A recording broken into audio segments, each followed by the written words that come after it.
capítulo 2. Nós vamos ler inicialmente do verso 1 ao verso 4. E depois então eu volto fazendo a exposição do texto, que nós consideraremos juntos essa noite. 1 Timóteo 2, do verso 1 ao verso 4, abra aí a escritura, compartilhe também com quem está perto de você que não tem a Bíblia, porventura, e depois acompanha comigo a leitura da passagem. 1 Timóteo 2, do verso 1 ao verso 4, um texto muito conhecido da escritura, e que cabe muito numa noite como essa, num domingo como esse, e que eu espero poder ajudar você a entender essa passagem e aplicá-la à sua vida também. Vou fazer uma coisa que eu nunca faço aqui na igreja, mas quero fazer hoje. Fica de pé, irmão. Vamos ler a Bíblia de pé? Hoje de manhã eu fui pregar numa outra igreja. Uma igreja muito gostosa, muito adequada, muito agradável estar lá com os irmãos. E eu fui apresentado aos irmãos, e depois que eu assumi o púlpito, todo mundo ficou em pé. E eu falei assim, os irmãos podem sentar. Mas aí depois eu lembrei, irmãos, eles ficaram em pé para poder ler a Bíblia comigo. E eu cometi a gafe de pedir para a igreja sentar. Olha, você vê que essas coisas acontecem com o pastor também. Eu pedi para sentar, o povo sentou, né? Mas era para eu ler o texto, eu não fiz isso. Então eu quero fazer isso aqui para tentar compensar esse meu pecado imperdoável lá entre aqueles irmãos. Vamos ler então de pé. 1 Timóteo 2, verso 1, verso 4 diz assim: antes de tudo, antes de tudo, pois, exorto que se use a prática de súplicas, orações, intercessões, ações de graça em favor de todos os homens, em favor dos reis e de todos que se acham investidos de autoridade, para que vivamos vida tranquila e mansa, com toda a piedade e respeito. Isto é, bom e aceitável diante de Deus, nosso Salvador, o qual deseja que todos os homens sejam salvos e cheguem ao pleno conhecimento da verdade. Até aqui a leitura do texto. Agora sim você pode se sentar e acompanhar a exposição e a pregação com base nessa passagem. Mas sobre muitos aspectos, a vida do cristão é muito parecida com a vida do incrédulo, daquele que não professa fé em Jesus. Eu podia enumerar uma série de coisas que fazem a gente ser muito parecidos quando comparamos os que estão do lado de cá, fazem parte do rebanho, e os que não fazem parte dele. Todos nós, por exemplo, pagamos contas, compramos roupas, criamos filhos, levamos eles para a escola, andamos de transporte público. Todos nós temos aspirações na vida que são muito parecidas com quem está fora da igreja. A gente quer ter uma melhor posição no mercado de trabalho, quer ter um melhor salário mensal, quer conseguir fechar a conta no azul todo mês, que é um desafio sempre presente no Brasil. A gente quer ter sossego para trabalhar, ganhar o pão, andar na rua com tranquilidade, poder passear aí na Quinta da Boa Vista, no Cristo Redentor. As aspirações que temos nesse aspecto são muito parecidas. Agora mesmo estamos todos aqui numa certa expectativa do resultado da urna. Não é só a gente não, quem está lá fora também está com essa expectativa. Por falar nisso, alguém já sabe o resultado, irmão? A Dilma está ganhando. Deixa para lá, esqueçamos esse assunto. O fato é que nós partilhamos essas coisas. E o que é pior, também sofremos as consequências daquilo que os governos nos quais estamos sujeitos fazem escolhas. Para deixar mais claro, esse governo que vai ser inaugurado agora no Brasil por mais 4 anos, trará inevitavelmente consequências, escolhas e implicações para a vida de quem está fora da igreja e para a vida de quem está dentro da igreja de maneira muito parecida. As escolhas que esse governo vier a fazer vai nos afetar, seja para o bem ou seja para o mal. Não há como fugir da lógica de que estamos inseridos numa sociedade e que, como parte dessa sociedade, somos alvo de uma série de circunstâncias que quem está fora da igreja partilha de maneira muito semelhante com a nossa. E é por isso que eu queria essa noite, diante dessa verdade posta diante de nós e que vai nos influenciar pelos próximos 4 anos, chamar sua atenção para essa exortação do apóstolo Paulo. Paulo aproveita essa carta que ele escreve à igreja de Éfeso para o pastor Timóteo, para estabelecer uma outra coisa importante que os cristãos precisam compreender na relação que eles estabelecem com as autoridades civis e governos estabelecidos. Nós já vimos na semana passada uma dessas orientações que está lá em Romanos 13.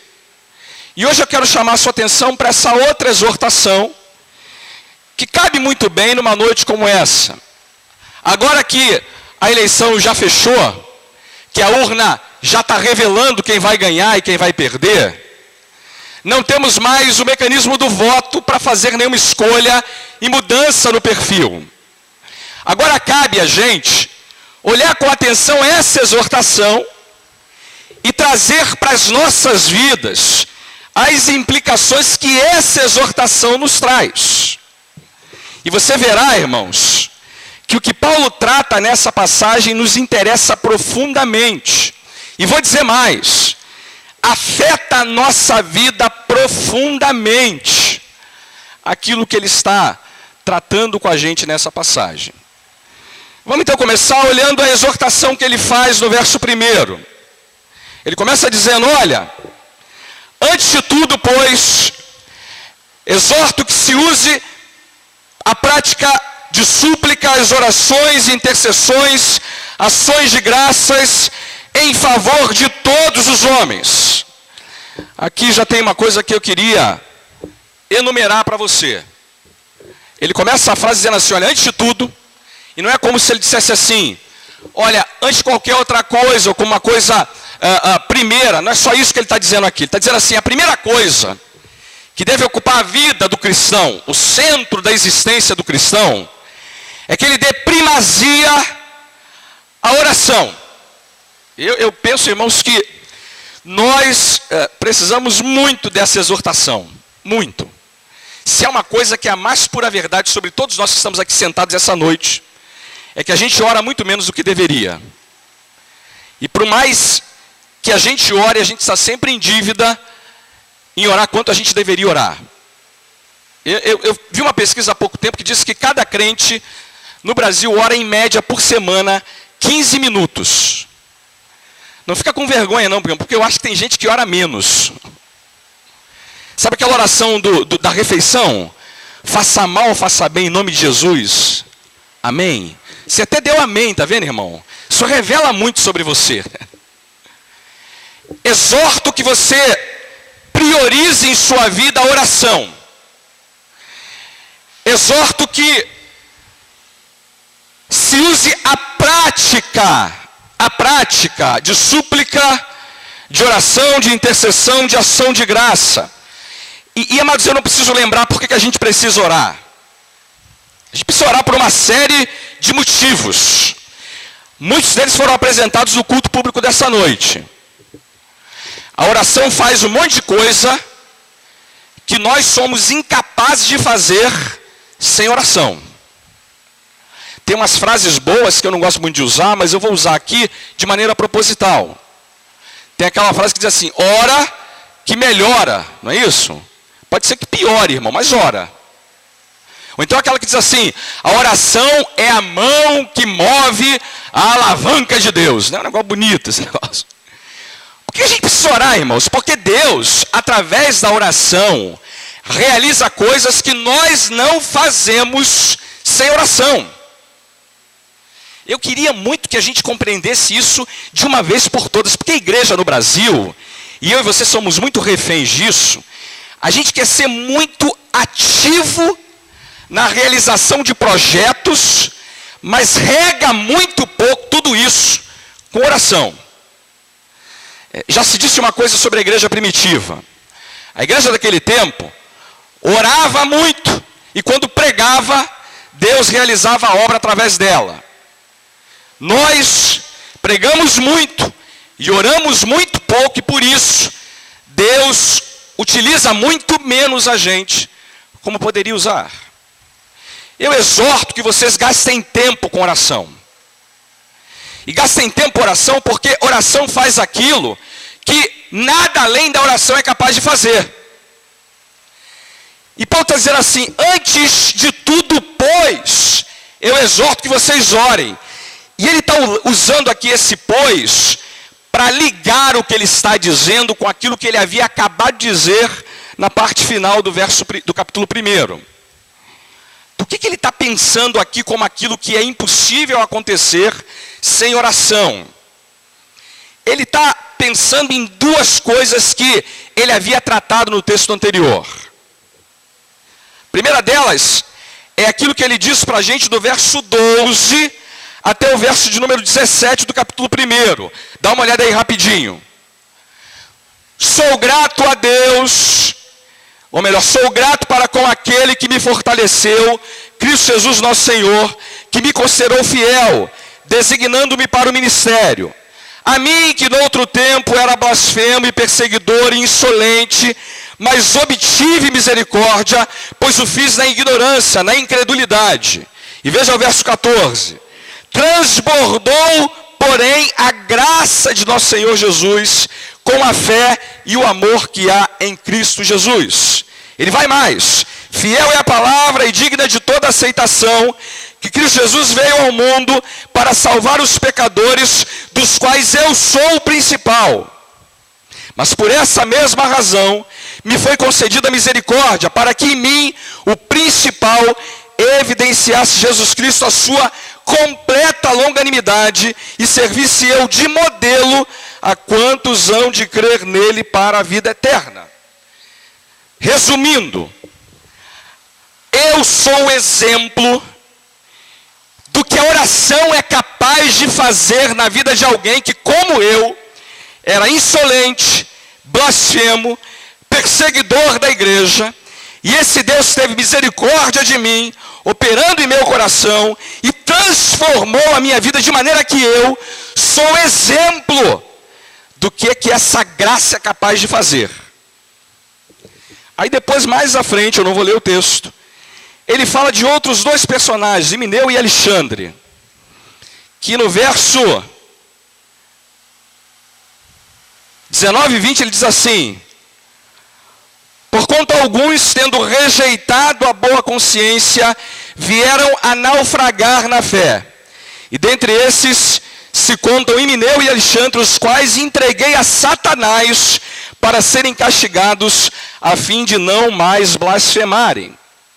Veja que Paulo está falando dos dois extremos, de alguém que, como ele, foi transformado pela graça, e de alguém que, como Himeneu e Alexandre, foi entregue a Satanás, talvez uma menção, uma repreensão disciplinar da igreja, para que eles não mais blasfemassem. Qual é o ponto aqui? A oração é capaz de fazer coisas assim. Sabe que eu vou dizer uma coisa para os irmãos que não estava no meu script dizer aqui, mas eu dizer uma coisa: não desista de ninguém, irmão, em oração. De ninguém. Não tem caso perdido para Deus quando essa pessoa é alcançada pela oração. Oração faz aquilo pelas pessoas que eu e você somos incapazes de fazer, porque chama Deus para realizar aquilo que nós jamais realizaremos. Irmão, não tem situação na vida que não se resolva com oração. Você cantou comigo o hino essa noite: ó que paz perdemos sempre, ó que dor no coração, só porque nós não levamos tudo a Deus em oração. E vou dizer uma coisa: leva a Deus em oração. Eu exorto a você que você de fato gaste tempo em sua vida para orar. E ele faz aqui, irmãos, um conjunto de palavras para traduzir o que essa oração é. Não é que Paulo esteja dizendo que existem categorias de oração, mas ele quer ilustrar com palavras variadas o que a oração representa. Às vezes, a prática é a prática de súplicas, e aqui é a ideia de alguém que está carente, necessitado, suplicando socorro e ajuda divina. Orações é uma palavra que é mais geral para adorar e louvar a Deus. Intercessões é quando você ora em favor de outros. Ações de graças, quando você reconhece o que Deus tem feito em sua vida e dispensa a Ele a glória, a honra, a graça que lhe é devida. E ele diz mais: faz isso em favor de todos os homens. Aí você pode pensar, quer dizer que Paulo espera que nós oremos por cada ser humano sobre a face da terra? Não, óbvio que não. Você sabe que eu tenho um problema, por exemplo, com o meu pai. O meu pai, quando vai orar para almoçar, ele quer orar desde Abraão até... E eu falo, pai, não dá, pai, isso aqui não é para isso. Meu pai quer passar por todos os personagens bíblicos. Hoje mesmo ele foi orar lá no almoço e ele falou. Eu falei, pai, tá bom, vamos, oração para o almoço. Sejamos objetivos, porque a comida vai esfriar. Daqui a pouco eu desmaio aqui de fome, papai. A ideia aqui não é que você faça uma oração por cada ser humano que está sobre a face da terra. Até porque você não tem memória para isso. Eu não tenho memória para isso. E a gente não conhece todos os homens sobre a face da terra.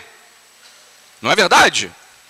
Então, ele não está usando essa expressão para dizer que nós tenhamos que orar por todos os homens integralmente. Jesus falou isso uma ocasião. Quando ele fez lá aquela oração, em João capítulo 17, ele disse assim: eu não rogo pelo mundo, eu rogo pelos meus. Eu não oro por todo mundo, eu oro por aqueles que são meus. Qual é a ideia então aqui? É que a oração deve contemplar toda classe, toda categoria, todo tipo de pessoas. Gente pobre, gente rica, gente letrada, gente analfabeta, gente branca, gente negra, gente famosa e gente não famosa, gente que a gente conhece, gente que a gente não conhece. Nós temos que orar pensando em todo tipo de pessoa que possa ser alvo da nossa oração, sem categorizar ninguém, sem criar preconceitos sobre ninguém. Orar, para que essas pessoas possam ser alcançadas pela graça de Deus, como Paulo foi alcançado, como Emineu e Alexandre, que haviam sido expulsos, precisavam ser alvo da oração. Irmãos, ao invés da gente ficar xingando a autoridade do Facebook, a gente tinha que orar por elas. Irmão, é isso mesmo. Porque virou um negócio comum no Brasil ficar xingando a autoridade. A palavra é: exorto que você ore, e por todos os homens. Ore pela Dilma, pelo Aécio, para que Deus também alcance a vida deles. E a gente, às vezes, dessa polarização que o PT e o PSDB conseguiram construir no Brasil, ficamos reféns dessa briga idiota que não nos interessa e deixamos de orar por eles. Veja, ora por todos os homens, ora pelos seus inimigos, ora pelos que te perseguem, ora por aqueles que tragam pedra em você. Ora, irmão, ora por todos os homens, ora. Sabe que esses dias eu vi que aquela ex-namorada do Neymar, como é o nome dela? Eu esqueci, irmãos, o nome. Bruna Marquezine. Em um jornal desse estava dizendo que a Bruna Marquezine tinha se convertido. Eu não sei se é verdade. Não posso afirmar nada. Mas eu vejo, às vezes, uma certa reação preconceituosa nossa. Duvido. Duvida por quê, irmão? A graça de Deus não pode operar na vida da Bruna Marquezine e trazê-la ao arrependimento e à fé, não, irmão? Pode ou não pode? Amém, irmão? É porque parece para nós que o evangelho está circunscrito a determinados grupos e pessoas. Não! Orem por todos os homens. E eu não estou aqui discutindo se ela se converteu ou não, não vem isso ao caso. O que eu estou dizendo é que esse texto está chamando a nossa atenção para o fato de que as nossas orações devem ser dirigidas a Deus em favor de todos os homens, de toda espécie de homens, de toda categoria de homens. Não há para a graça de Deus caso perdido algum. E aí, tanto é verdade que o apóstolo Paulo diz assim, inclusive, veja o verso 2, em favor dos reis e de todos que se acham investidos de autoridade. Em favor dos reis. Gasta tempo orando em favor dos reis. Naquele tempo, diferente do nosso, não era uma democracia, não havia voto, não havia eleição, o rei aqui é Nero, e Paulo está dizendo para a igreja orar também em favor dos reis. E por que agora ele vai olhar essa categoria especial? Por que ele vai dirigir a exortação dela para esse grupo? Por que ele agora está preocupado em dizer assim, olha, acima de tudo orem. E eu vou apontar para vocês um grupo que deve ser alvo da oração de vocês. Orem em favor dos reis e daqueles que se acham revestidos de autoridade.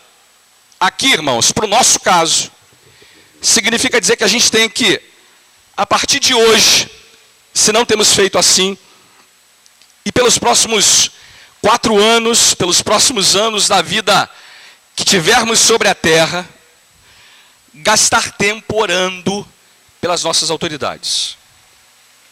E aqui eu estou pensando, irmãos, nos senadores, nos deputados, nos governadores, estou pensando nos vereadores, no presidente ou na presidenta.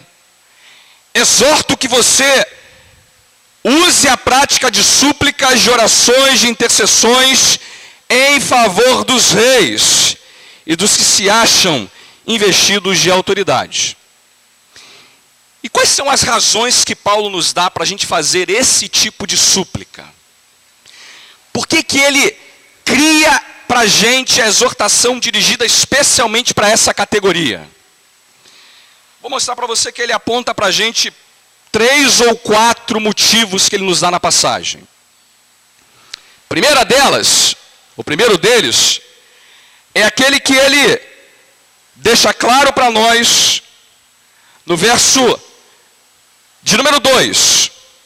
Em favor dos reis e das autoridades, os que se acham investidos de autoridade, para que vivamos vida tranquila e mansa, com toda piedade e respeito.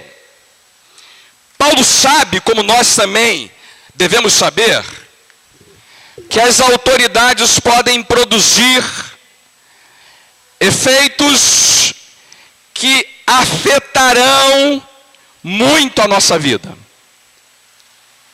Eu não falei isso aqui quando preguei em Romanos 13, mas vou falar agora. Nós aprendemos naquela ocasião, irmãos, que toda autoridade vem de Deus, e não há autoridade que não seja instituída por Ele. Mas a autoridade pode funcionar de 2 maneiras, basicamente. Ou ela pode promover coisas boas para nós, ou ela pode fazer o mal contra nós. Não tem muito meio termo nesse sentido. Só para dar um exemplo. A mesma passagem da Escritura que diz que Deus levantou Ciro, para ser governante no período em que ele viveu. Ciro abençoou o povo de Deus, deixando que o povo voltasse para Jerusalém e reconstruísse lá o muro de Jerusalém. Foi um excelente rei nesse sentido para o povo de Deus. Entretanto, a mesma Bíblia diz que ele levantou Nabucodonosor. Sabe quem foi Nabucodonosor? O rei que pegou o povo e levou cativo 70 anos para a Babilônia. A autoridade dada a Ciro foi dada pelo mesmo Deus que deu autoridade a Nabucodonosor. No caso de Ciro, a autoridade foi usada para o bem. No caso de Nabucodonosor, foi para o sofrimento e para o mal do povo de Deus. A gente tem a mania de pensar que quando a autoridade é boa, ela vem de Deus. Quando a autoridade não faz aquilo que nos agrada, ela vem do capeta. Vem nada, irmão, vem de Deus também. Porque toda autoridade vem de Deus. E às vezes Deus usa a autoridade má para fazer coisas que nós não gostamos, mas são importantes no plano que Ele tem. E às vezes eu acho, irmãos, que Deus dá governos maus para a gente poder aprender, ser disciplinado, ser corrigido. Às vezes eu acho que Deus dá governos maus para o povo dele se voltar a Ele em oração. Não é assim que funciona? É quando a porca torce o rabo que a gente procura ajuda, né? É quando a coisa aperta que a gente corre atrás da solução. Então exorto que vocês orem pelas autoridades e pelos reis, no nosso caso pelos presidentes, porque isso vai afetar a vida de vocês. Orem para que eles funcionem produzindo aquilo que ele descreve no verso 2 e 3. Orem para que essas autoridades permitam ou trabalhem para que vocês vivam vida tranquila, verso 2, vida tranquila.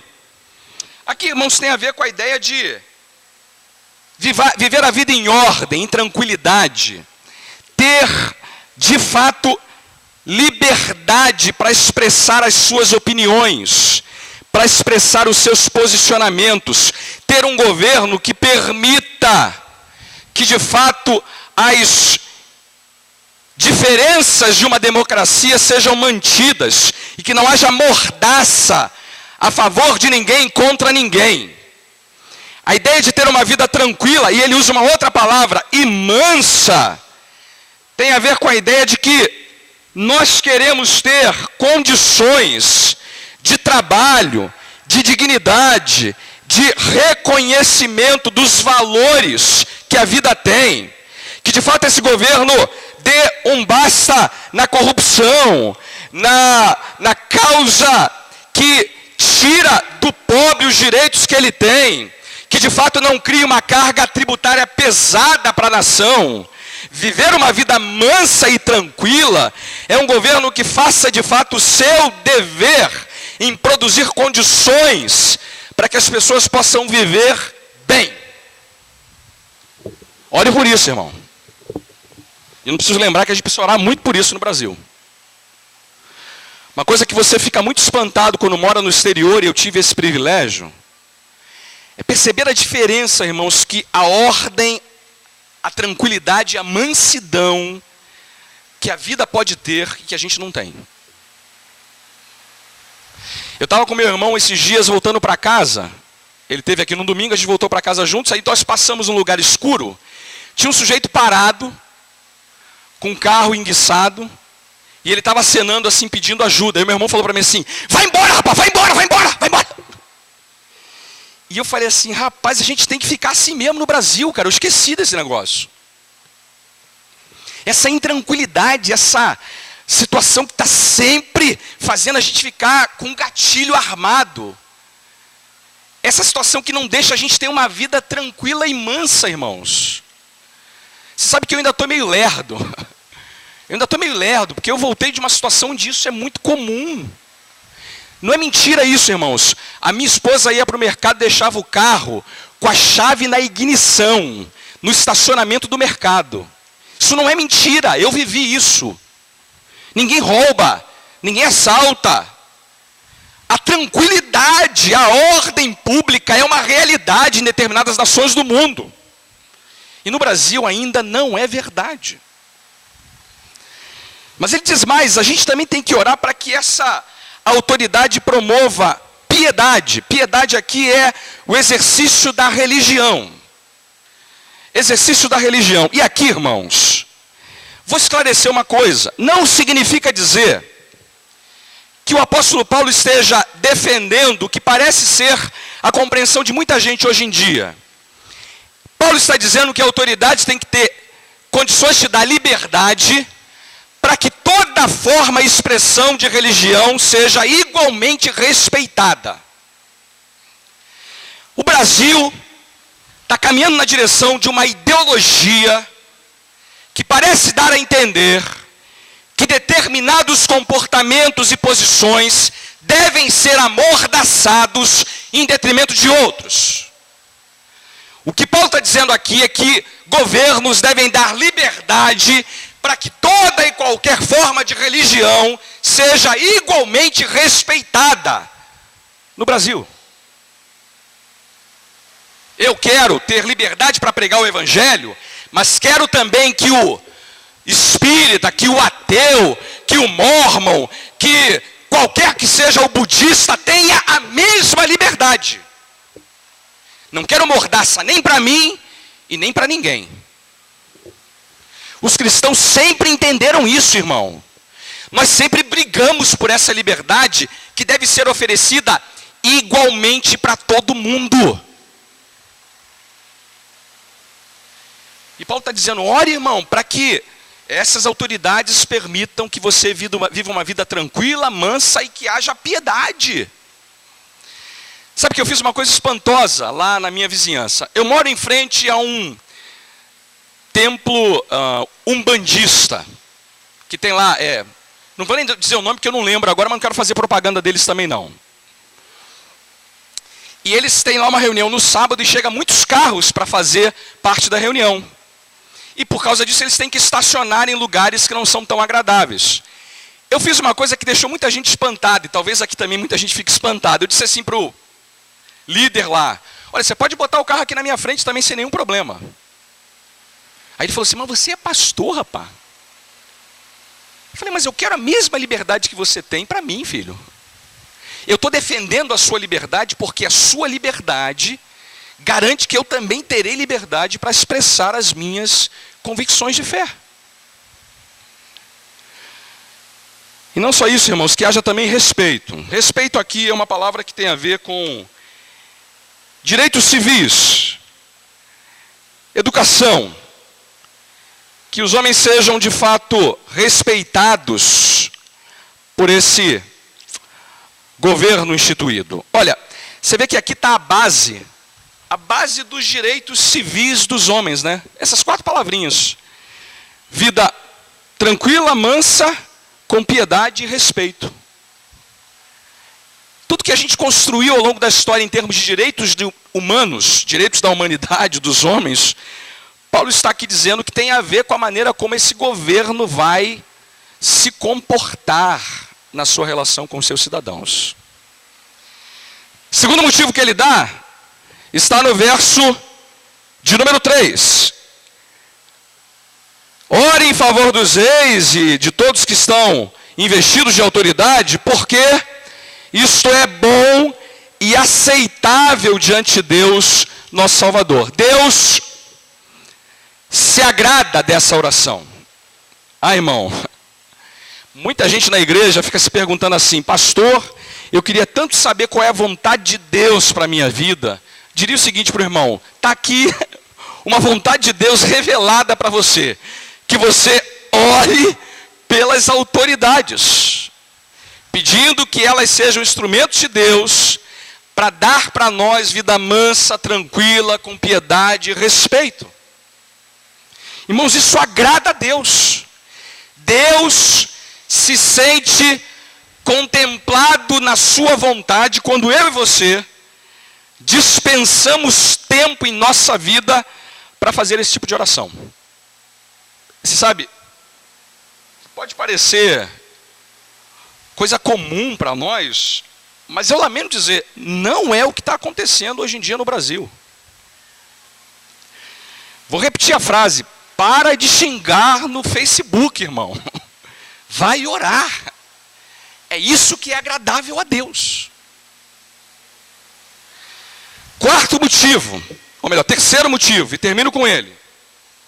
Não só é agradável a Deus, como diz o verso 4, o qual deseja que todos os homens sejam salvos e cheguem ao pleno conhecimento da verdade. E eu sei que esse é um versículo que vai precisar de uma observação mais atenta da nossa parte.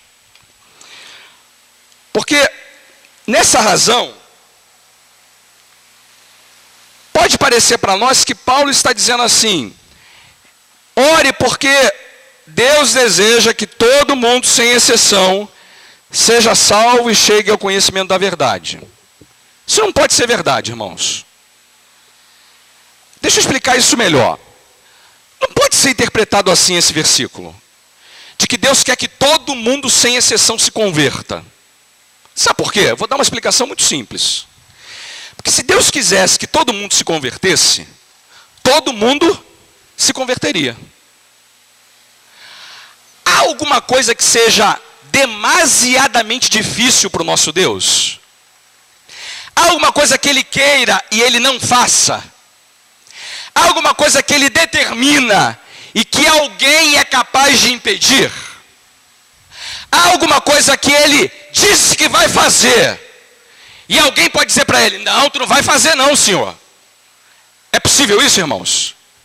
O nosso Deus é o Todo-Poderoso, que cumpre tudo de acordo com a sua vontade. Olha, e se a vontade dele fosse que todos os homens chegassem ao pleno conhecimento da verdade, e todos significasse sem exceção, isso já teria acontecido. Mas se não aconteceu é porque não é essa a interpretação do texto. Aí você pode pensar assim: ah, pastor, mas ele respeita a nossa vontade. É mesmo, irmão? Deixa eu dizer uma outra coisa. Se Deus respeitasse a nossa vontade, nenhum de nós estaria aqui essa noite.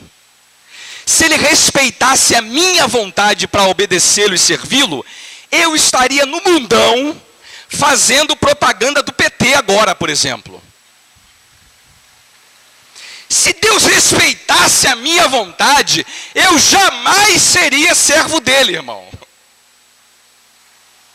Foi exatamente porque ele não respeitou a minha vontade que eu fui alcançado pela graça dele. E você sabe que ninguém, depois de ter sido atingido por Deus dessa maneira, diz assim: ah, Deus não me respeitou. Ah, Deus fez comigo o que eu não queria que ele fizesse. Ah, Deus não me considerou com respeito. Irmão, para de conversa. Portanto, esse texto não quer dizer que Deus quer salvar todos os homens sem exceção, porque se ele quisesse fazê-lo, ele já teria feito. E se ele não faz assim, não é por causa da nossa vontade, porque a nossa vontade é que a gente não seria jamais dele se dependêssemos de nós mesmos.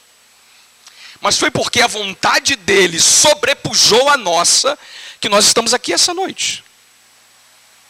Deixa eu dizer uma coisa para você que não tem fé em Cristo ainda. Você não tem vontade para servir a Deus não, amado. Deus tem que produzir essa vontade em você. Vencer a sua resistência e rebeldia contra Ele. E só Ele é poderoso para fazer tal coisa. Eu e você não somos capazes de produzir esse efeito em nosso coração. Então como é que a gente resolve o problema desse texto? O todos aqui não significa a totalidade da humanidade. O todos aqui significa aquilo que ele já havia dito no texto ao longo da passagem. Significa toda classe, todo tipo, toda categoria de pessoas.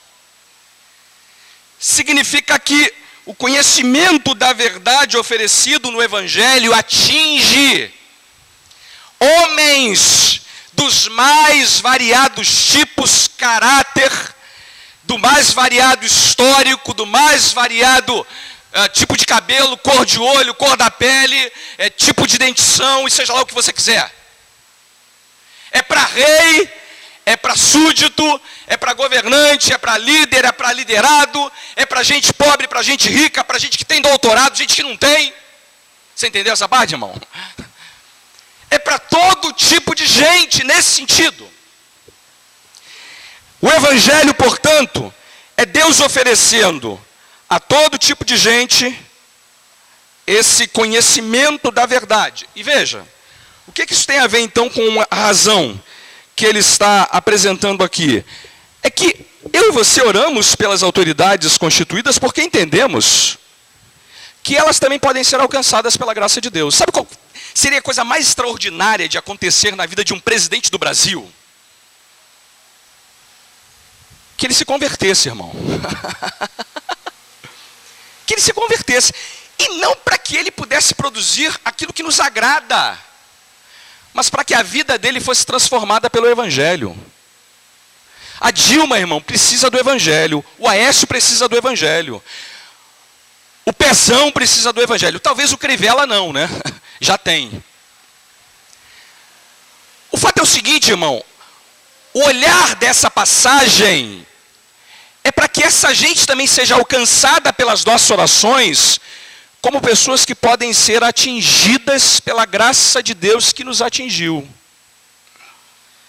E ele, portanto, coloca isso como uma razão para nós. Deixa eu terminar aplicando e a gente vai para casa. Vou fazer 3 aplicações aqui para a gente desse texto. Primeira, aprendamos a olhar pelas autoridades constituídas, irmãos. Nosso problema com relação à oração é duplo. A gente ora pouco. E o pouco que a gente ora só por nós mesmos. Esse texto está dizendo assim: exorto que você gaste tempo orando em favor de todos os homens. Veja que é curioso. A sua maior parte de tempo em oração deveria ser orando pelos outros e não por você mesmo.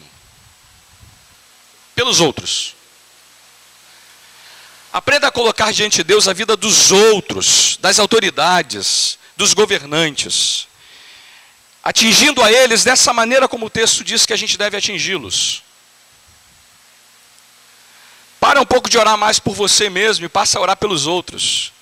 Deixa eu dizer uma coisa para você, irmão. Você só está aqui essa noite porque alguém orou por você antes de você entrar e ser parte do rebanho. E é tão bom quando a gente pode conhecer essas pessoas, né? Puxa, orei tanto por você, orei tanto por você, orei tanto por você.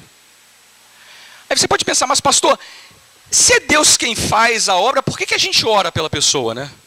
Por que a gente ora? Porque eu acabei de falar que Deus usa oração, mas é Ele quem salva. E por que a gente ora se é Ele quem salva? É um mistério esse negócio, né, irmão? Deixa eu explicar rapidinho. Existe uma combinação entre essas coisas que a gente não consegue estabelecer claramente na nossa cabeça. Mas o mesmo Deus que diz que é Ele quem salva, diz também que Ele vai usar as orações para produzir esse efeito.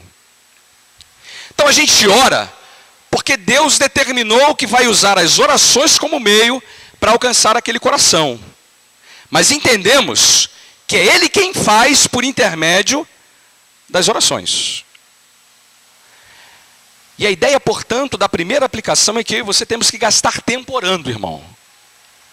Ora pelo Brasil, ora pelo novo presidente, ora pelos novos governantes, intercede a Deus para que eles produzam vida mansa, tranquila, com piedade e respeito. Gasta tempo com isso. Exorto que você interceda pela vida deles, como eles precisam também ser alcançados por essa graça. Segunda aplicação. Diria para você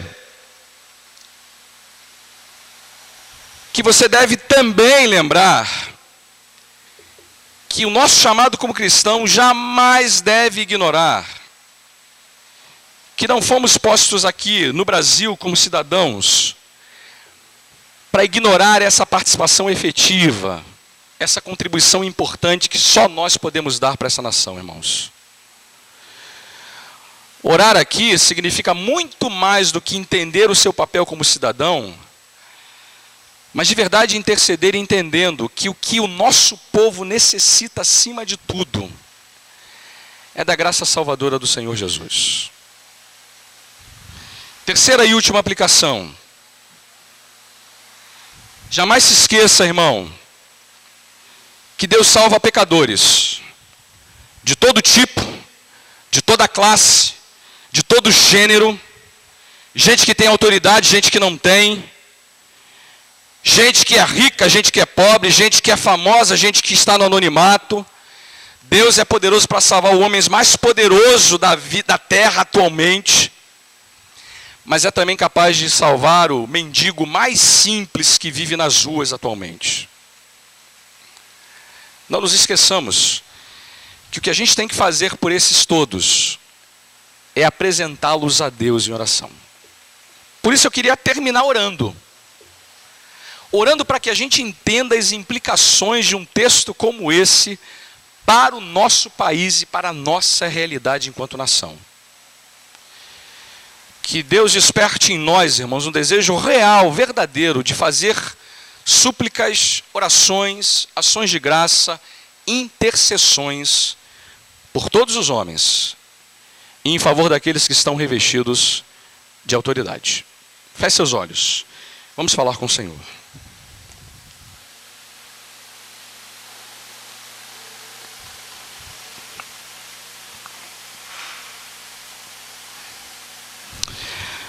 Pai, tem misericórdia de nós. Se temos negligenciado o poder, a importância, a relevância de suplicar, de interceder, de orar e de buscar de fato a tua face como teu povo. Perdoa-nos, porque muitas vezes, antes de tudo, não temos feito uso da súplica e da oração em nossas vidas. Dá-nos a compreensão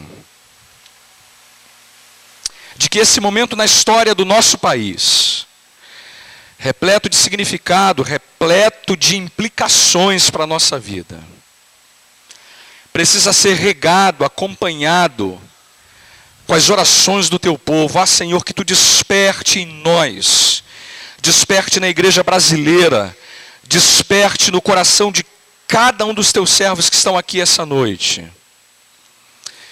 o intenso desejo real de levar a sério essa exortação, de fazer súplicas em prol das autoridades investidas nesse país, a fim de que elas sejam usadas como instrumento em tuas mãos para produzir vida mansa, tranquila, com piedade e respeito. Porque isso é bom e aceitável, agradável diante do Senhor. E que jamais esqueçamos que qualquer dos homens que se encontram agora vivos sobre a terra, mesmo aqueles que estão investidos de autoridade, mesmo aqueles que são famosos e reconhecidos, eles também podem ser alvo da graça, do arrependimento, da fé oferecida, produzida pela ação do teu Santo Espírito e mediante as nossas orações. Ah, Deus, eu sei que há entre nós essa noite aqui gente que ainda não foi alcançada por essa graça. Que a pregação da palavra essa noite seja instrumento em tuas mãos. Mas que nós também entendamos que é por meio das orações dos teus servos que vidas se rendem aos teus pés. E queremos assim, mais uma vez, entregá-los ao Senhor, para que o Senhor produza arrependimento e fé nesses corações também. Ah, Deus, desperta em nós a compreensão dessas coisas. E nos perdoa, porque gastamos muito pouco tempo buscando, dependendo, confiando e suplicando pelo Senhor. E que agora o amor de Deus, o nosso Pai, a graça soberana de nosso bendito Senhor e Salvador Jesus, e a comunhão eterna do Santo Espírito de Deus esteja convosco, com todo o povo do Senhor espalhado por toda a face da terra, hoje e para todos sempre. Amém, Senhor.